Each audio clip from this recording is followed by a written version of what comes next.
Bila FL5 dah terlampau common atas jalan, datanglah satu kereta yang baru, Honda Prelude. Berapa income Malaysia nak beli sebuah Honda Prelude yang baru dekat Malaysia?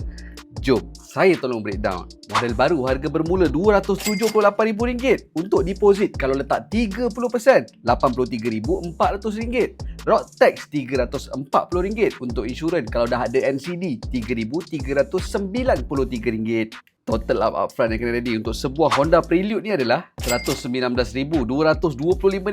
Installment kita kirakan untuk 7 tahun. Sebulan kena prepare RM2,641. Kalau setahun pula RM31,692. Kita kira pula dia punya yearly expenses. Insurans RM3,393, road tax RM380, servis boleh budgetkan RM900, untuk wear and tear RM1,200 dan ke atas. Total up yearly expenses untuk sebuah Honda Prelude ni adalah RM5,873. Campurkan yearly expenses dengan yearly installment, maka dapatlah RM32,892. Bahagikan pula dengan 12 bulan. Jadi sebulan kena prepare RM2,741. Berapa income Malaysia nak memiliki sebuah Honda Prelude? Setelah nak gunakan 30% saja daripada income, sebulan income minimum kena ada RM9,136. Kalau nak gunakan 20% saja daripada income, sebulan minimum income kena ada RM13,705. Ini adalah income yang selesa. Bermaksud ini adalah income bersih,